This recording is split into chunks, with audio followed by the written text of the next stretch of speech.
नमस्कार दोस्तों, स्टडी गुरुकुल में आप सभी का स्वागत है। जैसा कि आप सभी जानते हैं, हमारे द्वारा आपके लिए एक सीरीज लाई गई है पर्यावरण एवं पारिस्थितिकी की, जिसमें हम पर्यावरण से संबंधित जितने भी अध्याय बनते हैं उन सभी को एक के बाद एक देख रहे हैं और जितने भी टॉपिक बनते हैं उनको क्लियर कर रहे हैं। इसके साथ साथ में हम कुछ प्रश्न भी आपके लिए ला रहे हैं महत्वपूर्ण, जो सी टेट एग्जाम के लिए आने वाली सभी और अन्य एग्जाम के लिए आपके लिए महत्वपूर्ण सिद्ध होगी, चाहे वह सभी राज्यों में होने वाली और केंद्रीय स्तर पर होने वाली टेट एग्जाम हो या किसी भी प्रकार की शिक्षक भर्ती परीक्षा हो। सभी में यह जो पूरी सीरीज है वो आपके लिए काम आएगी, क्योंकि आपने यह देखा होगा कि लगभग 30 नंबर से भी अधिक सी टेट एग्जाम में पर्यावरण एनवायरनमेंट से पूछा जाता है। इसलिए हम आपके लिए लेकर आए हैं यह सीरीज। इसलिए आप प्रत्येक वीडियो को इस सीरीज की शुरू से लेकर के लास्ट तक देखिएगा। और अगर आप इस चैनल में नए हैं और हमारे चैनल को सब्सक्राइब नहीं किया है तो हमारे चैनल को जरूर सब्सक्राइब कर लीजिएगा। इसके साथ साथ में बेल आइकन को भी प्रेस कर लीजिएगा ताकि आने वाली सभी वीडियोस की नोटिफिकेशन आपको निरंतर रूप से मिलती रहे। तो हमने पहले की जो 2 लेसन्स हैं उसमें हमने देखा था कि पारिस्थितिकी क्या होता है, पारिस्थितिकी तंत्र क्या होता है, पर्यावरण क्या होता है, जैवमंडल क्या होता है। इसके साथ साथ में जो पारिस्थितिकी तंत्र है, इकोसिस्टम है, उसके हमने देखे थे कि कितने घटक होते हैं। तो हमने देखे थे 3 घटक उसके होते हैं, जिसमें पहला घटक था जैविक घटक, दूसरा घटक था अजैविक घटक और तीसरा घटक था ऊर्जा संघटक, जिसमें हमने पिछली वीडियो में अजैविक घटकों को देख लिया था कि अजैविक घटक क्या होते हैं, अजैविक घटक के अंतर्गत किन किन को शामिल किया जाता है, और उनको हमने उदाहरण के सहित बहुत अच्छे तरीके से देखा था। आज की वीडियो में हम देखेंगे जैविक घटक को कि ये जैविक घटक होते क्या हैं, इनके अंतर्गत किन किन को शामिल किया जाता है, उनकी क्या परिभाषा है, और उदाहरण सहित उनको हम क्लियर करेंगे। तो आप शुरू से लेकर के लास्ट तक इस वीडियो को जरूर देखिएगा। तो चलिए शुरू करते हैं आज का लेसन। सबसे पहला, जैसा कि हमारा आज का टॉपिक है जैविक घटक, तो हम पहले जैविक घटक की परिभाषा देख लें, उसे समझ लें कि ये जैविक घटक होते क्या हैं। तो जैसा कि लिखा है कि जैविक घटक के अंतर्गत मुख्य रूप से पौधे, जंतु, सूक्ष्म जीवों को शामिल किया जाता है, जो क्रमशः स्वपोषी, परपोषी तथा मृत पोषी घोषित कहलाते हैं। मतलब मृत पोषित कहलाते हैं, वो गलती से घोषित लिख गया, मृत पोषित कहलाते, पोषी कहलाते हैं। ठीक है, तो देखिए जो जैविक घटक है, एक अजैविक घटक जिसमें सभी प्रकार की निर्जीव चीजें आती हैं, जो श्वसन क्रिया नहीं करती है, भोजन नहीं बनाती है, ना ही खाती है, लेकिन पारिस्थितिकी तंत्र के लिए अत्यंत महत्वपूर्ण होती है, जैविक घटक के लिए भी अत्यंत महत्वपूर्ण होती है। उसके बिना पारिस्थितिकी तंत्र नहीं चल पाएगा, इकोसिस्टम नहीं चल पाएगा। अब अगर हम जैविक घटक की बात करें तो जैविक घटक में सभी प्रकार के जीव जंतु आ जाएंगे, पेड़ पौधे आ जाएंगे, सूक्ष्म जीव आ जाएंगे, मनुष्य आ जाएंगे, शेर आ जाएंगे, मछलियां आ जाएंगी, विभिन्न प्रकार के पेड़ पौधे आ जाएंगे। इस प्रकार से ये जैविक घटक, क्योंकि ये भोजन भी बना रहा है, श्वसन क्रिया भी कर रहे हैं, ठीक है, सभी क्रियाएं उनमें हो रही हैं, जीव हैं वो। ठीक है, अब इनमें हम देखें कि स्वपोषी, परपोषी व मृतपोषी कहलाते हैं। मतलब देखिए जैविक घटक भी कई प्रकार के होते हैं। ठीक है, जिस प्रकार हमने देखे थे अजैविक घटक भी कई प्रकार के होते हैं, उसी प्रकार के जैविक घटक भी कई प्रकार के होते हैं। इन्हें हम क्रम बाई क्रम देखेंगे कि अब जिस प्रकार से ये स्वपोषी, परपोषी और मृतपोषी आया है, तो हमारे माइंड में आ रहा होगा कि ये स्वपोषी, परपोषी और मृतपोषी है क्या। तो देखिए स्वपोषी को हम कह सकते हैं उत्पादक भी। ठीक है, अब पहले हम परिभाषा देख लेते, फिर हम समझेंगे कि ये स्वपोषी है क्या। ठीक है, तो देखिए स्वपोषी की अगर यहाँ पर बात आ रही है तो इन्हें कहते हैं पहली चीज तो क्या, उत्पादक, और इनके अंतर्गत मुख्यतः हरे पेड़ पौधे, शैवाल तथा कुछ बैक्टीरिया आते हैं।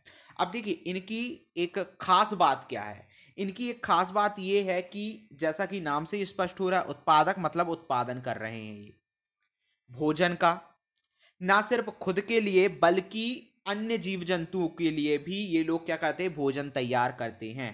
इसलिए इन्हें क्या कहा जाता है, स्वपोषी, क्योंकि ये अपना भोजन स्वयं बना रहे हैं। ठीक है, और उत्पादक, जो सिर्फ अपने लिए नहीं बल्कि दूसरे के लिए भी क्या करते हैं, मुख्य स्रोत है, मतलब भोजन के, ये ना सिर्फ खुद के लिए बल्कि दूसरों के लिए भी। इन्हें पोषण स्तर में प्रथम स्थान पर रखा जाता है। जो पोषण का स्तर बनता है उसमें सबसे ऊपर क्या होते हैं, उत्पादक होते हैं या स्वपोषी होते हैं। अब ये क्या करते हैं कि ये प्रकाश संश्लेषण की जो पूरी क्रिया होती है उसके द्वारा कार्बोहाइड्रेट का संश्लेषण करके ये भोजन बनाते हैं। कौन, स्वपोषी। तो आप समझ गए होंगे कि ये स्वपोषी होते क्या हैं। अब सेकंड था परपोषी। तो परपोषी को हम समझ लेते हैं ये क्या है और इनके अंतर्गत किनको रखा जाता है।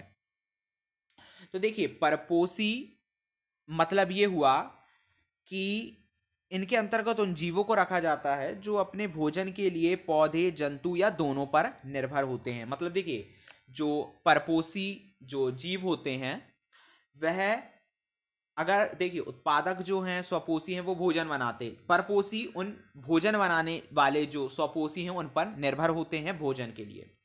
ये सिर्फ पेड़ पौधे पर निर्भर नहीं होते भोजन के लिए बल्कि जंतुओं पर भी निर्भर होते हैं।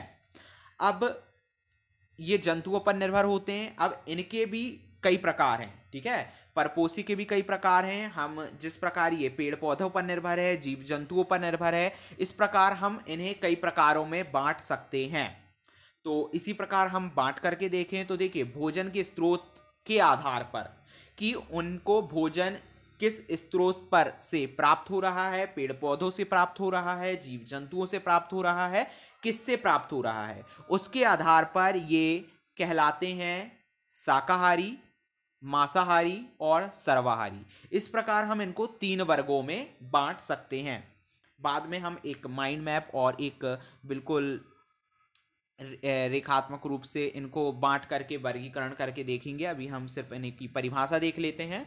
तो देखिए, शाकाहारी, मांसाहारी व सर्वाहारी 3 वर्गों में बांट सकते हैं। इसके साथ साथ में और रूप में हम इन्हें प्राथमिक उपभोक्ता, द्वितीयक उपभोक्ता, तृतीयक उपभोक्ता, इस प्रकार से भी बांट सकते हैं। अब किस तरीके से बांटे हैं और क्या इनको कहते हैं, पहले हम ये समझते हैं कि शाकाहारी क्या है और इन्हें कौन सा उपभोक्ता कहते हैं। सबसे पहले बात आती है शाकाहारी की। देखिए, शाकाहारी जैसा कि नाम से स्पष्ट हो रही है, शाक को खाने वाला, उसका भक्षण करने वाला। मतलब शाकाहारी के अंतर्गत उन सभी जीवों को शामिल किया जाता है जो अपना भोजन के लिए किस पर निर्भर है, पौधों पर निर्भर है।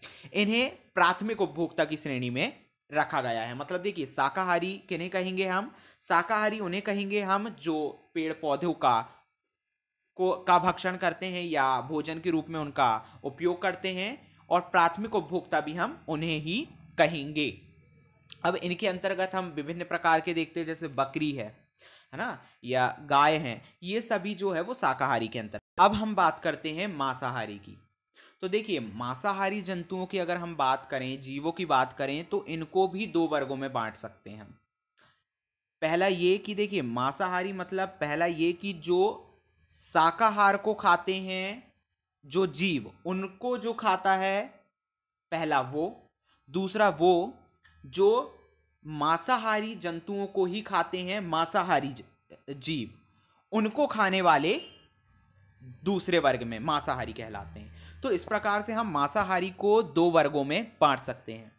पहला वर्ग जो हमने देखे उनमें विभिन्न प्रकार की चिड़ियाओं की बात करें, लोमड़ियों की बात करें, ये शाकाहारी जीवों को खाती हैं। ठीक है। सेकंड हम बात करें, मांसाहारी के अंतर्गत आता है जैसे शेर है। ठीक है, तो जो शेर, बाघ, ये जो हिंसक जानवर होते हैं, जंतु होते हैं, ये मांसाहारी जो जीव होते हैं उनको भी खा लेते हैं। इस प्रकार से मांसाहारी में हम 2 वर्गों में से बांट सकते हैं, जिसमें जो पहला वर्ग हमने देखे जो शाकाहारी जंतुओं को खाते हैं मांसाहारी, वो कहलाते हैं द्वितीयक उपभोक्ता, जबकि जो मांसाहारी जंतु को खाते हैं जैसे शेर, बाघ, ये कहलाते हैं तृतीयक उपभोक्ता। इस प्रकार हम समझ गए कि शाकाहारी क्या है, मांसाहारी क्या है, देन प्राथमिक, द्वितीयक व तृतीयक उपभोक्ता कौन है। किनको इसको शामिल किया जाता है। और ये जो है वह पोषण स्तर में चौथे स्थान पर होते हैं, ये तृतीयक उपभोक्ता। ठीक है, अब इसके बाद में तीसरा हमने देखे सर्वाहारी। तो देखिए सर्वाहारी की अगर हम बात करें तो सर्वाहारी के अंतर्गत जो मानव है वो सर्वाहारी के अंतर्गत आता है। ठीक है, वह शाकाहारी को भी खा लेता है, मांसाहारी को भी खा लेता है। तो सीधे तौर पर कहें तो हम सर्वाहारी के अंतर्गत आ जाते हैं मनुष्य। ठीक है, अब नेक्स्ट बात करें हम तो मृतपोषी की। ठीक है, तो मृतपोषी को कहा जाता है अपघटक। ठीक है, अब इसकी हम परिभाषा देखें तो इसकी ये परिभाषा होगी कि ये क्या है कि एक प्रकार के परपोषी ही हैं। ठीक है, अपघटक या मृतपोषी की बात करें तो ये क्या है, एक प्रकार के परपोषी ही हैं। ये क्या करते हैं, जो मृत पदार्थ होते हैं, है ना, मान के चलो मनुष्य है वो मृत हो गया, कोई शेर है, बाघ है, ये मृत हो गए, तो इन जंतुओं को या विभिन्न प्रकार के पौधे होते हैं, इनमें मौजूद जो जटिल कार्बनिक पदार्थ होते हैं, कार्बनिक पदार्थ होते हैं जो, इन सबको सरल अकार्बनिक पदार्थ में तोड़ देते हैं, मतलब अपघटन कर देते हैं। नाम से ही स्पष्ट हो रहा है। मृतपोषी मतलब जो मृत चीज है उनसे अपना पोषण प्राप्त कर रहा है। अपघटक मतलब उसको अपघटित कर रहा है। वह जीव कौन से कहलाते हैं, मृतपोषी या अपघटक कहलाते हैं। तो इनके अंतर्गत हमने देखे वह सभी जीव आते हैं जो मनुष्य इनको गला करके या अपघटन करके अपना भोजन बना रहे हैं। मतलब ये हुआ कि ये पाचन नहीं करते, है ना, खा करके जिस प्रकार से मनुष्य पाचन करते हैं वैसे पाचन नहीं करते, बल्कि क्या करते हैं, जो मृत पदार्थ होते हैं उन पर अपनी एंजाइम का स्त्राव करते हैं और उन्हें अपघटित करते हैं। अब इनके अंतर्गत कई प्रकार के बैक्टीरिया आते हैं, कई प्रकार के कवक आते हैं। तो यह जो पूरे हैं ये क्या कहलाते हैं, अपघटक या मृतपोषी कहलाते हैं। इसके बाद में एक लास्ट है जिसे कहा जाता है अपरदहारी। ठीक है, अपरदहारी, यहां पर हा में आ की मात्रा है। ठीक है, ये भी एक प्रकार के अपघटक ही होते हैं। ये भी मृत कार्बनिक पदार्थ से अपना पोषण प्राप्त करते हैं। अब इनके अंतर्गत किनको रखा गया है, उदाहरण के तहत देखें तो केंचुओं को इनके अंतर्गत रखा गया है जो अपघटन का कार्य करते हैं। जो खाद बनाते हैं, केंचुआ खाद बनाई जाती है, इस प्रकार से वो अपघटन करते हैं। अब यहाँ पर एक बात और लिखी गई है कि केंचुओं को किसान के मित्र कहा जाता है। ठीक है, जो केंचुआ है उनको किसान का क्या कहा जाता है, मित्र कहा जाता है। तो इस प्रकार से हमने ये भी देख लिए कि ये जो अपरदहारी है ये क्या है। तो इस प्रकार से जो ये जैविक घटक हैं, ठीक है, और ये जो जैविक घटक है और अजैविक घटक है, इन दोनों के सहयोग से ही पूरा जो पारिस्थितिकी तंत्र है उसका निर्माण होता है। अगर इनमें से कोई एक को भी हानि होती है, चाहे हम आप अजैविक घटकों की बात करें या जैविक घटकों की बात करें, दोनों ही में से अगर किसी की भी कमी होती है या किसी को भी हानि होती है, किसी को भी नुकसान होता है, तो जो पारिस्थितिकी तंत्र है वो गड़बड़ा जाता है, इकोसिस्टम गड़बड़ा जाता है। कल की वीडियो में हम देखेंगे ऊर्जा संघटक को, इनके अंतर्गत क्या किसको शामिल किया जाता है, क्या ये चीज है, इन सभी की हम अगली वीडियो में बात करेंगे।